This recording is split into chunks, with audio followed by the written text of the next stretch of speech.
Greetings and welcome to another episode of the Veterans of the Cedar Valley. My name is Tom Haggerty and I'll be your host for this episode. In the past sessions of Veterans of the Cedar Valley, we've had veterans from World War II, Vietnam, Korea, Iraq, and Afghanistan, and also issues discussed that were beneficial to our veterans. Today in the studio, and I'm finally tickled to be able to find somebody who was in the Coast Guard, but we want to welcome Rob Green, who was a member of the U.S. Coast Guard, and we're going to question him all about what it was like to be in the Coast Guard. Welcome, Rob. Thanks, Tom. First off, Rob, when did you serve in the Coast Guard? I was in active duty from 1994, July, until November of 2004. So 10 years active duty, and then I spent another 10 years in the Coast Guard Auxiliary as a volunteer. So does that mean you retired from the Coast Guard? I didn't. Okay. My actual service time toward retirement was 6 years. Okay. And I was going to ask you this later on, but I'll ask you now. I'd go back in the Air Force if I had a chance, but I got married and decided not to go back in. If you had a chance in your younger years, would you have stayed or gone? Would you go back in the Coast Guard? Would you have stayed? Well, for my personality and the things that I was interested in, I really wanted to spend time serving my country, and certainly having college paid for was terrific. But I knew early on that I probably wasn't going to make a career out of the Coast Guard. I'd actually considered becoming a naval chaplain out of it, but my wife didn't really want me out at sea or going into combat for that either, so I decided to settle down here in the area. Well, what got you interested in joining the Coast Guard? I mean, there's no oceans other than the Cedar River around here. What got you interested in the Coast Guard? Right. Well, you don't hear too much about the Coast Guard in this area, but I grew up in Jacksonville, Florida, which is near, of course, major Navy base, Mayport. There's also a significant Coast Guard station there, and I was able to see Coast Guard cutters in operation every day on my way to and from school. And I just thought, seeing these giant Navy ships at the pier, I know it's a big Navy town, but I really liked the operations the Coast Guard was doing that I could see from my car, and decided I'll give that a shot. So I thought I would enlist, and my test scores for ACT and SAT were high enough that I was competitive for the academy. So you came out of high school and joined the Coast Guard? Right. So. And then where did you go for basic training, if that's what they call it in the Coast Guard? Sure. Well, as an officer, I spent my first 4 years in officer training at the Coast Guard Academy in New London, Connecticut. And during that time, it was some things were similar to a regular college. So the courses that I took were very heavily engineering oriented, a lot of math courses as well. I thought I was going to be a naval architect and a marine engineer, but by multivariable calculus, my brain had just fried. So I ended up switching over to government and public policy, so I graduated with that degree. If I had one regret, and I would say that to the people at home for their kids and grandkids, encourage them, if they're considering engineering, to get that engineering degree, because aside from being some of the career work that I've had in public service, as a government major, it's a bit limited. So you got out of high school and you went into the Coast Guard and took college in the Coast Guard then? Right. So just like West Point or Annapolis or the Air Force Academy, the Coast Guard Academy is a base. And so we lived in barracks. We wore uniforms every day. And I was considered on active duty at the time. So during our summer tours, we would go to active duty Coast Guard units and learn what it meant to be an officer. We sometimes would take junior enlisted roles when we started. We'd be swabbing decks and doing the basic stuff that enlisted folks would do to understand that experience. And then during our senior year, we'd start to work on the division officer leadership that we would need. Now I know at the other academies, you have to be nominated by like a senator or a congressman. Is that the same for the Coast Guard Academy? Yeah, the Coast Guard's different. It's the one service academy where it's all merit-based national competition. So there was no congressional appointment for that. Well, in a way, that's good. So you started out right away in the Coast Guard Academy and spent 4 years where at? Right, so that was New London, Connecticut. And during that time, you progress from a freshman cadet, which is called a fourth class or a SWAB, up to third class, and then second class and first class.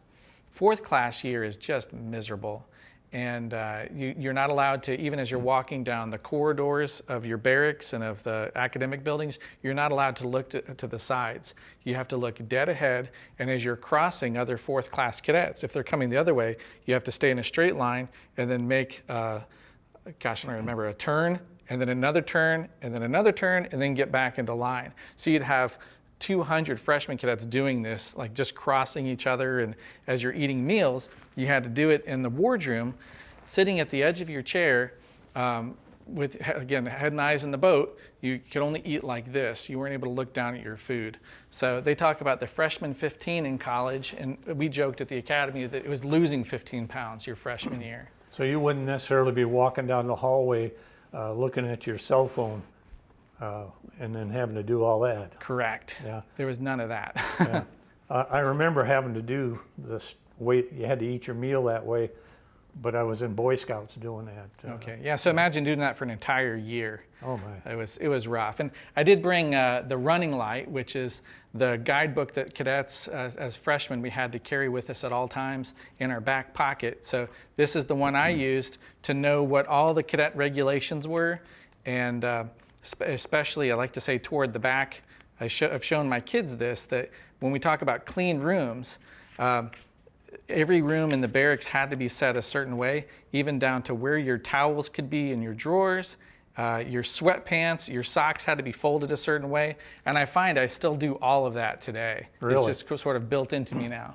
And did you do it correctly? Oh, absolutely. Yeah, you never got, we called them a gig in the Air Force if you got caught with your locker not being correct and anything. Right. Yeah, same kind of mentality called articles adrift. Yeah. So your barracks room had to be set a certain way, and your books had to be lined up by height at the edge of the bookshelf, and you were inspected probably 2 or 3 times a week to make sure that was the case. Did you have to make your bed so a 50-cent piece would bounce off of it? Yes, I was a little bit, I improvised with cardboard. I put that under my bed, and I had a sleeping bag that I typically slept on the floor, so I didn't have to make my bed every day. You slept on the floor? Mm-hmm.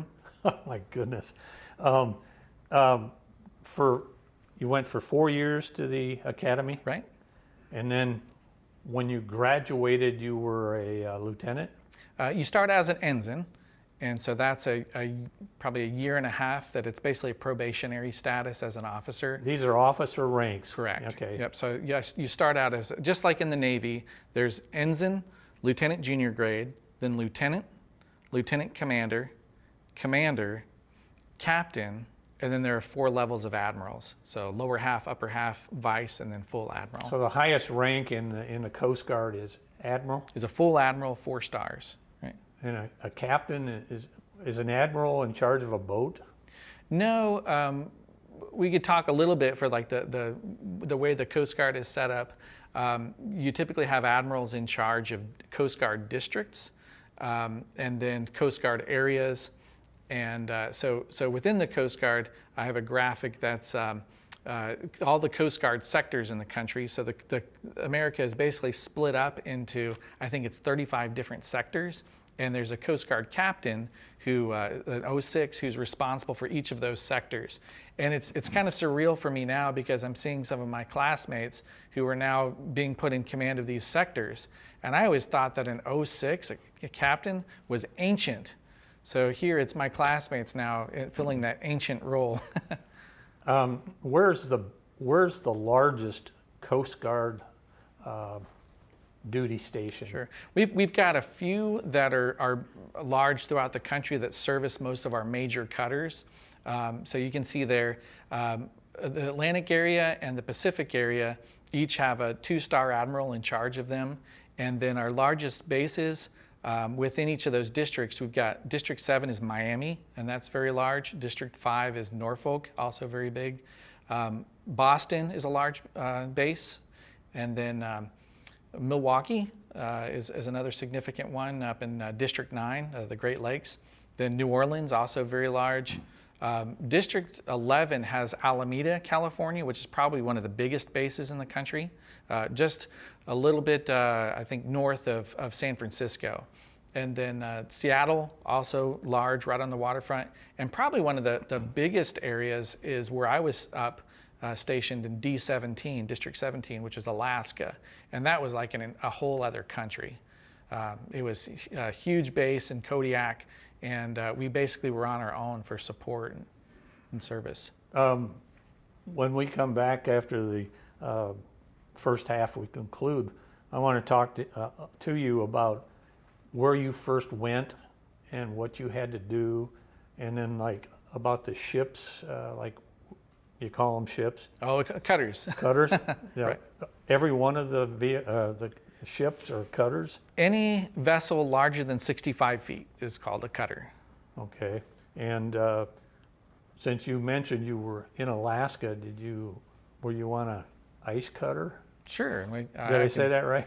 Yeah, so I was on a buoy tender, and I can talk about that in detail. I've got some graphics for that as well. Okay. How long after you graduated from the academy, and then you went to your first assignment, or did you go to another tech school, or right out of the academy you were trained to go to your duty station? First assignment, yeah, everything was basically on the job training. So we had some specialty schools, but for the most part, when it came to learning your shipboard responsibilities, you did it all on the ship with either senior petty officers or other officers training you to do that. Well, Rob, we've arrived at the end of our first half, believe it or not. And we're going to take a commercial break to pay for some of the bills to create this show and all that.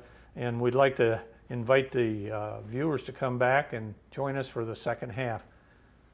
Stand.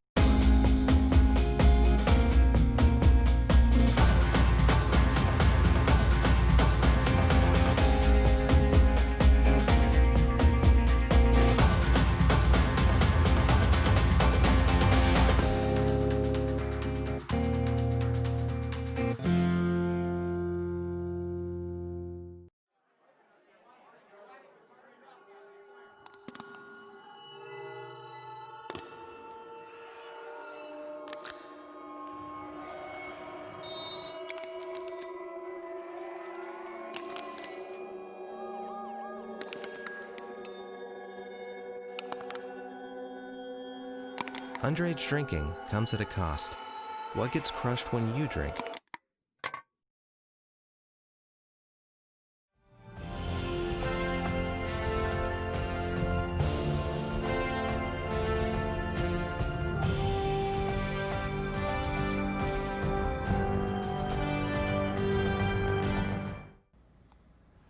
Welcome back to the second half of this show of the Veterans of the Cedar Valley.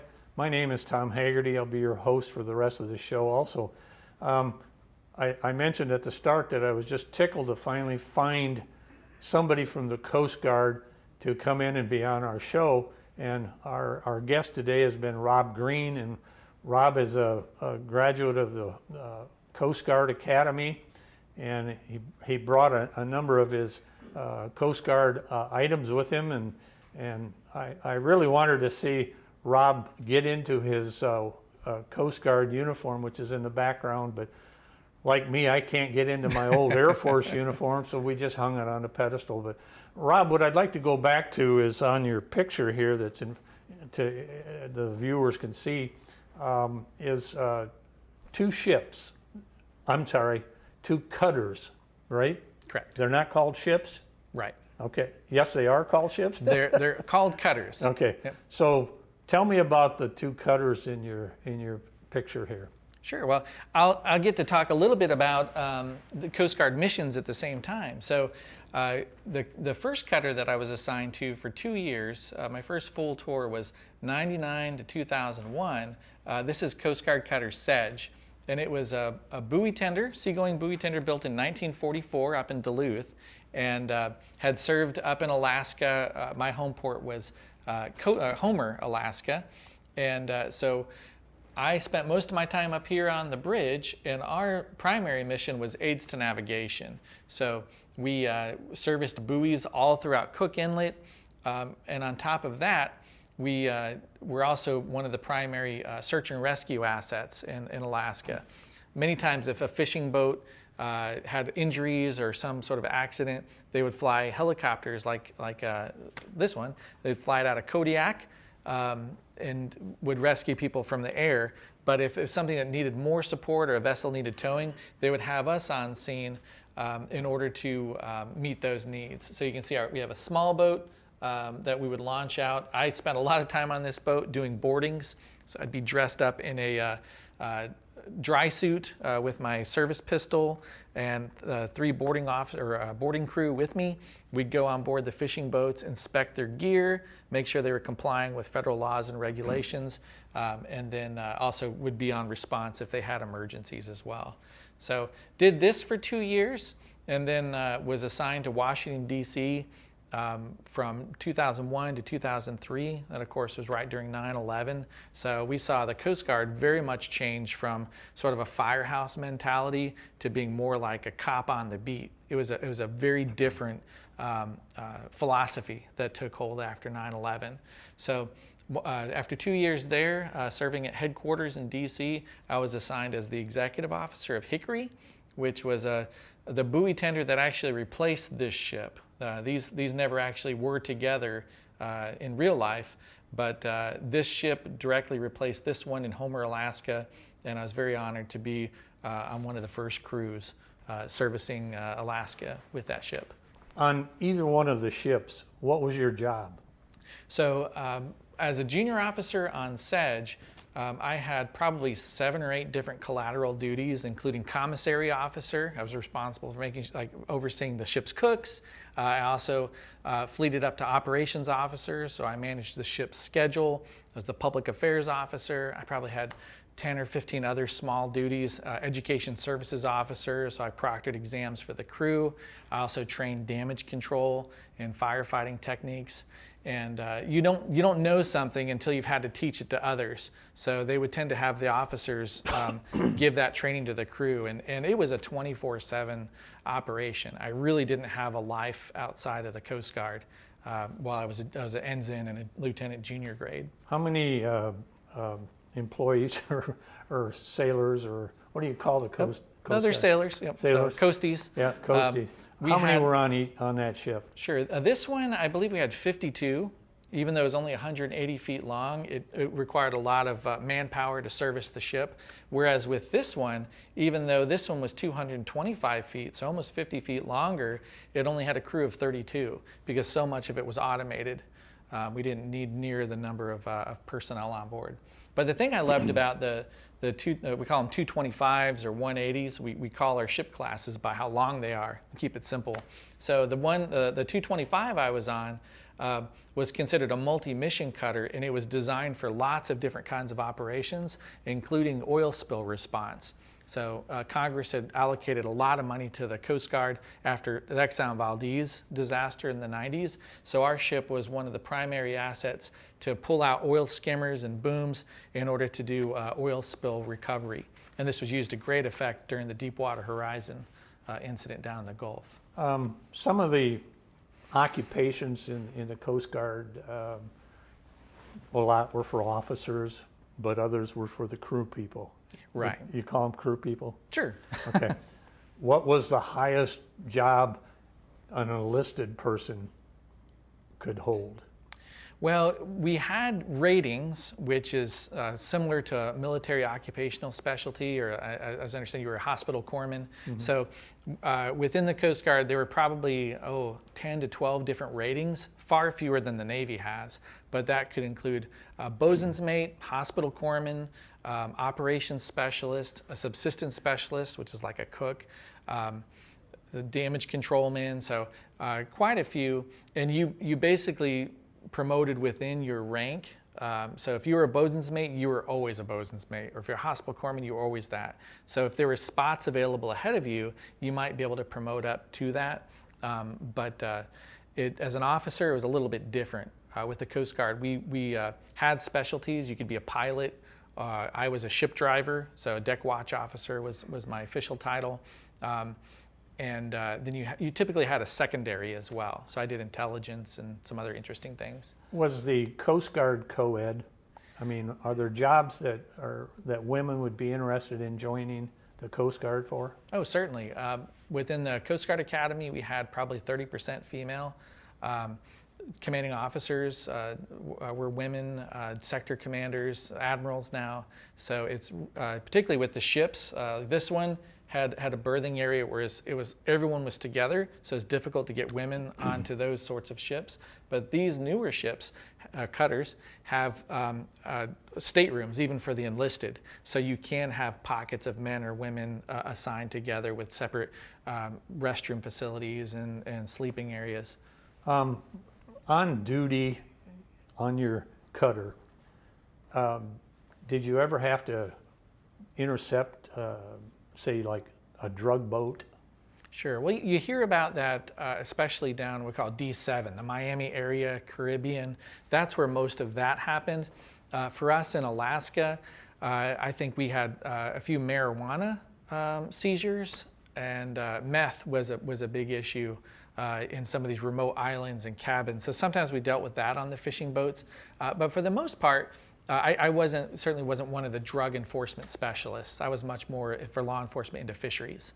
But you mentioned that you intercepted, say, a marijuana, what was it, just a fishing boat? Or, right, crew use only is personal level. But the person or the boat that you chased and intercepted, what were they using to smuggle?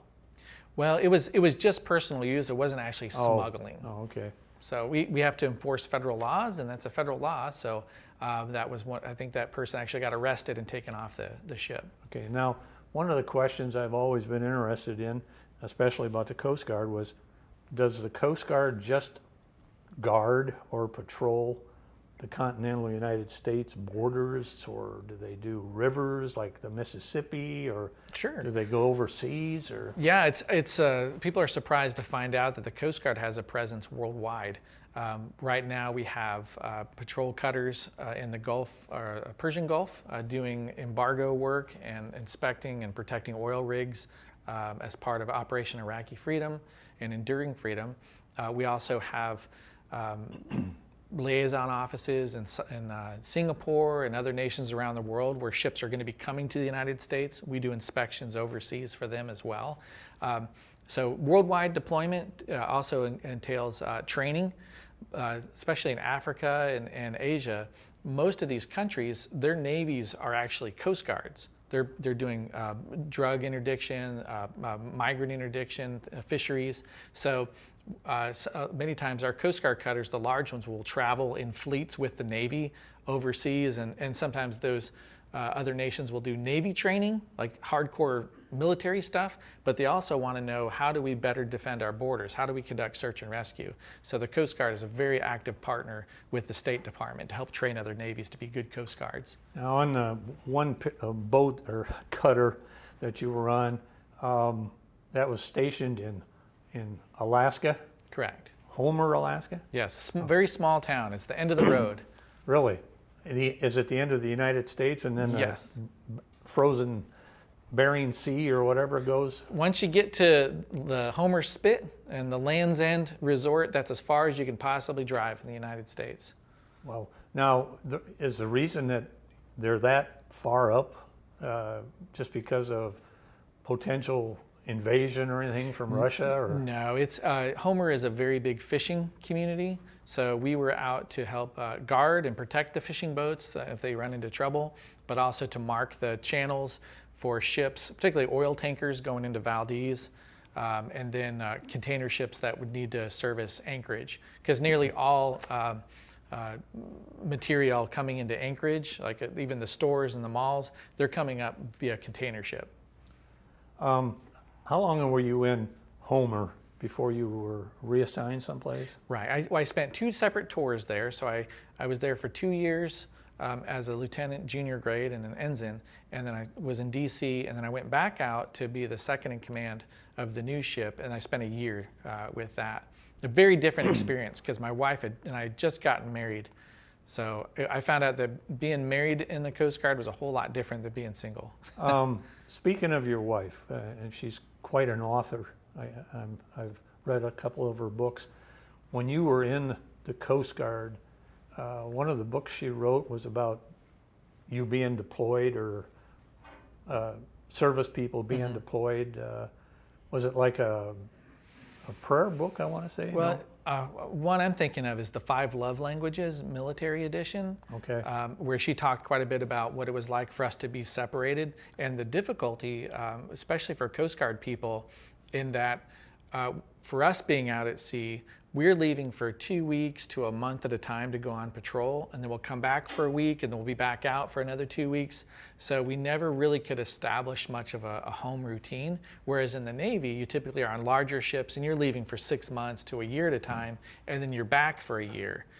So that very disconnected home life is rough on Coast Guard crews. And real quick, if someone was interested in joining the Coast Guard from this area, where would they go to talk to somebody about that? Are there recruiters for the Coast Guard? There are recruiters. I believe the nearest recruiting office is in Chicago. So often when people are first interested, it's done through a web form or a telephone call interview in order to make the best use of time so you don't have to travel. And just to clear the air, the Coast Guard is not and has never been a part of the Navy, correct? It actually has. During World War II, we were assigned under the Navy command, particularly because we had to do destroyer escort duty. And I know a veteran up in, I think it's Redland, his name's Wilbert Hubner.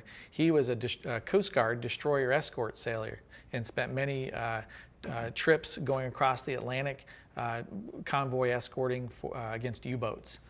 And I'm not trying to insult you, but once you're out of the Coast Guard, you're called a coastie? Right. Well, you always are, even in. And that's a very common term to call each other coasties. It's not a pejorative or an insult at all. Okay. And do you go to your reunions? No, I haven't done that for years. As a Coast Guard auxiliarist, I did really enjoy having the opportunity to go on the government's dime back to the Coast Guard Academy for summer training, and I would help lead the training for the new cadets. Okay. We've arrived towards the end, or at the end of our show, Rob, and again, I'm tickled that we were able to finally find somebody from the Coast Guard, and I wanted to mention the fact that I asked you to bring your sword. So I call it the sword, but it's a heavy thing, and your uniform in the back, and then of course you probably had uniforms on work on the ship. But I appreciate your service in the Coast Guard, and I appreciate your being on the show for us, and I'd like to invite people to come back for another episode of Veterans of the Cedar Valley, and thank you very much for joining us. Thank you.